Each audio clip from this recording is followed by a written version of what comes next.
মুর্শিদাবাদের হিংসার ঘটনায় রিপোর্ট তৈরি আদালতের অনুসন্ধান কমিটির।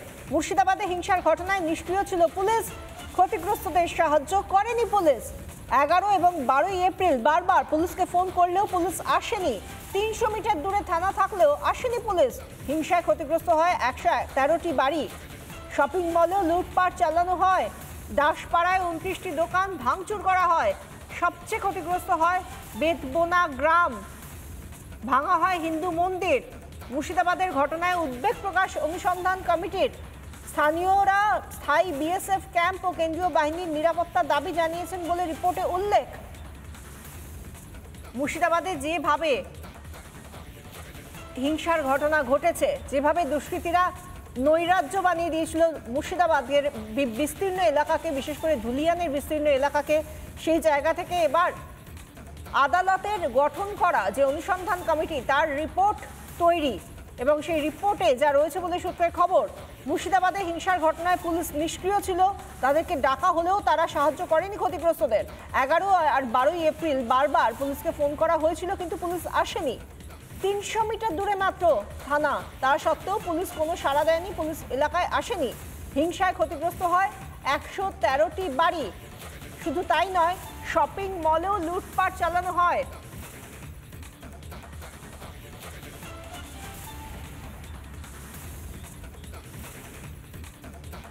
এবং সেক্ষেত্রে যার নাম উঠে আসছে 16 নম্বর ওয়ার্ডের, যিনি ধুলিয়ানের কাউন্সিলর মেহবুব, তার নাম উঠে আসছে এবং তার সম্পর্কে যেখানে দেখা যাচ্ছে যে তার বিরুদ্ধে অভিযোগ রয়েছে, তিনি দাঁড়িয়ে থেকে এই মুর্শিদাবাদের হিংসার ঘটনায় ইন্ধন জুগিয়েছিলেন। তৃণমূল কাউন্সিলর 16 নম্বর ওয়ার্ড ধুলিয়ান। মুর্শিদাবাদ হিংসায় অনুসন্ধান কমিটির রিপোর্ট, কাউন্সিলর মেহবুব আলমের নির্দেশে হামলা হয়েছে বলে অভিযোগ উঠে আসছে। এবার একেবারে তারিখ নির্দিষ্ট করে বলা হচ্ছে। এবার বলছি আমরা, 11 এপ্রিল কাউন্সিলরের সঙ্গে আসে দুষ্কৃতীরা আসে শামশেরগঞ্জ, শিউলিতলা থেকে, হিজলতলা থেকেও আসে দুষ্কৃতীরা। এপ্রিল 11 সব দেখেও চলে যান শাসক বিধায়ক। 12 এপ্রিল ফের গুন্ডামি করে দুষ্কৃতীরা। বেছে বেছে নির্দিষ্ট করে বাছাই করে কয়েকটি বাড়িতে পেট্রোল দিয়ে আগুন ধরিয়ে দেওয়া হয়, কেটে দেওয়া হয় জলের লাইন, পুড়িয়ে দেওয়া হয় মহিলাদের পোশাক। একাধিক বাড়িতে দেদার লুটপাট। ঘোষপাড়ায় 29টি দোকানে ভাঙচুর, একটি শপিং মলে লুটপাট। যখন মেহবুব আলম, যিনি এলাকার কাউন্সিলর, তার বিরুদ্ধে যখন এত বড় অভিযোগ উঠে আসছে এই রিপোর্টে, সেই জায়গা থেকে নিজে মেহবুব আলম কি বলছেন শুনুন। প্রথম কথা, আমি তো গন্ডগোলের কাছেই ছিলাম না। যে গন্ডগোলের কথাটা বলেছে সেটা বেদবোনার কথা। তো আমি বেদবোনায় তখন তো ছিলাম না, আমি ছিলাম তখন নাদাবপাড়াতে এবং পালপাড়ার দিক এই কদমতলাতে ছিলাম। কদমতলা থেকে আমি নাদাবপাড়া আসি। সেখানে আমার সাথে 4 জন হিন্দু সম্প্রদায়ের লোক ছিল। এই ওয়ার্ডের সভাপতি ছিল, বুথ সভাপতি ছিল এবং আরও 2 জন ছিল। এবং আমি যখন দেখি কিছু দুষ্কৃতী হাতে কিছু অস্ত্রশস্ত্র নিয়ে আসে, তখন তাদেরকে বাধা দিতে গেলে তারা আমার উপর চড়া হয়ে আসে এবং আমি প্রাণের ভয়ে সেই 4 জন হিন্দু সম্প্রদায়ের, সেই 4 জনকে নিয়ে আমি নাদাবপাড়াতে জোসেফ নাদাবের বাড়িতে আশ্রয় নিই। সেখানে জোসেফ নাদাবের বাড়ির পাশে 2টো কিন্তু হিন্দু সম্প্রদায়ের বাড়ি আছে। তাদের 2টো ফ্যামিলি সবাইকে আমি আগলে রেখে সে বাড়িতে রেখেছিলাম। এবং সেখান থেকে বারবার তৎকালীন ওসি শিবপ্রসাদ ঘোষ ওনাকে বারবার ফোন করলে উনি ফোন রিসিভ করছে না, এবং একবার রিসিভ করেছিল, 50 বার ফোন করে একবার রিসিভ করার পরে ওই দেখছি, তাতে প্রায় 4 ঘন্টা কেটে যায়, কিন্তু দেখছি ছাড়া আর কোনো সহযোগিতা পাওয়া যায়নি সেই প্রশাসনের। হাইকোর্টে যেটা আমি শুনলাম সম্পূর্ণ মিথ্যে, এটা অভিযোগটাই মিথ্যে আমার প্রতি। কারণ আমি দীর্ঘদিনের কাউন্সিলর এখানকার। আমি এই ওয়ার্ডের কোনো সময় চাইবো না ক্ষতি হোক, আমি কোনো সময় চাইবো না আমার ফুলের বাগান আগুন লাগুক।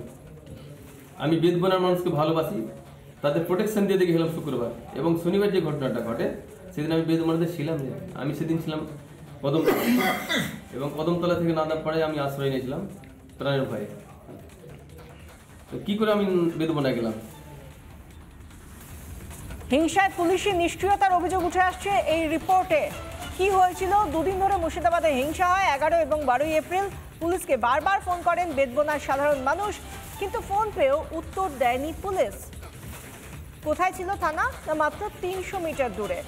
পুরোপুরি নিষ্ক্রিয় ছিল স্থানীয় পুলিশ প্রশাসন। এখনো আতঙ্কে রয়েছেন অনেক মহিলা। তারা বাড়িতে কিভাবে থাকবেন সেই নিয়ে রীতিমতো আতঙ্কে রয়েছেন তারা।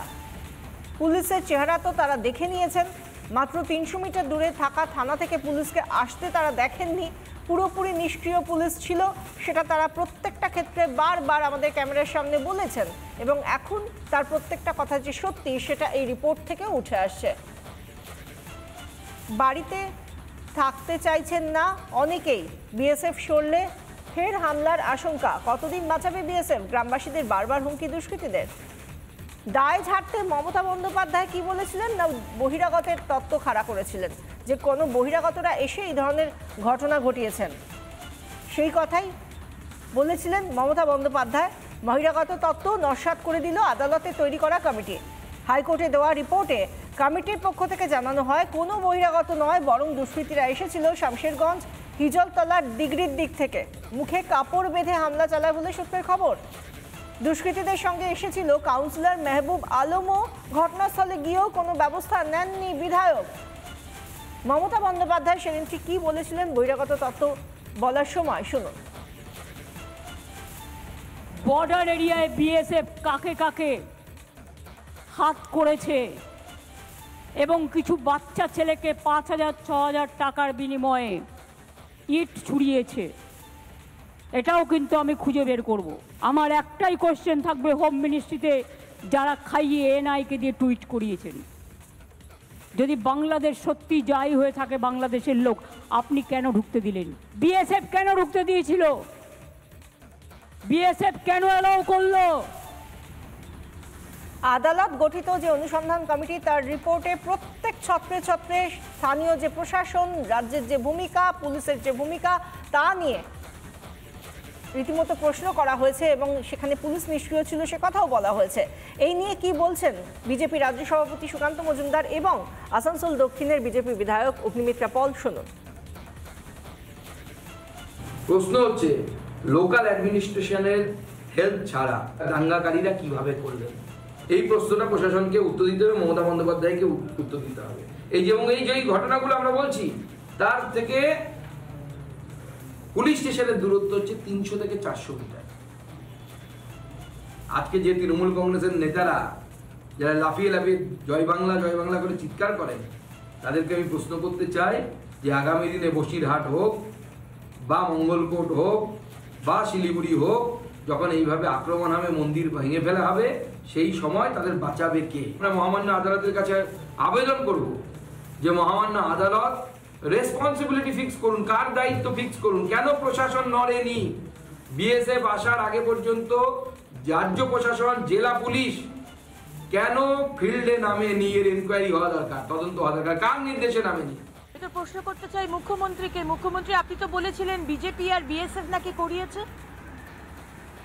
আজকে অনারেবল হাইকোর্ট যে রিপোর্টটা জমা দিল, সেই রিপোর্টে দেখা যাচ্ছে আপনার তৃণমূলের কাউন্সিলর মেহবুব আলম, তার নেতৃত্বে এই পুরো যে দাঙ্গা সেটা হয়েছে।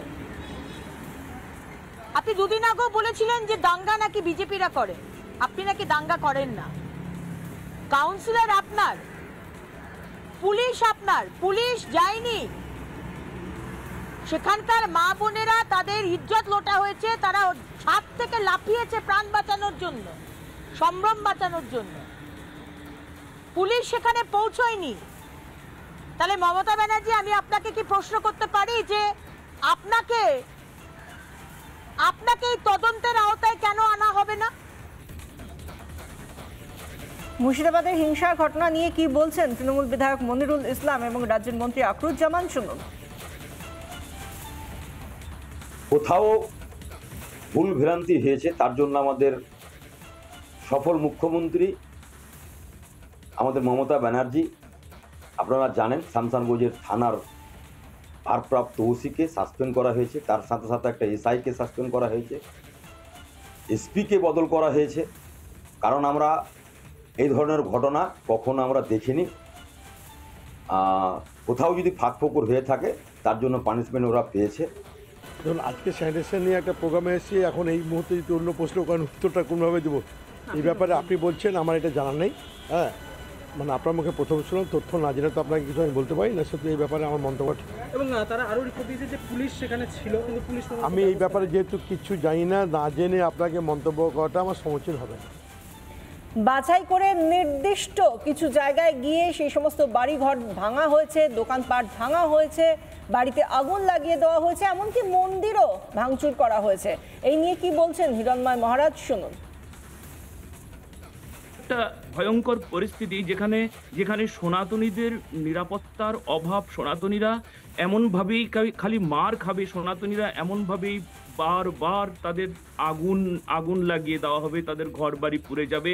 আর সেখানে প্রশাসন মৌন।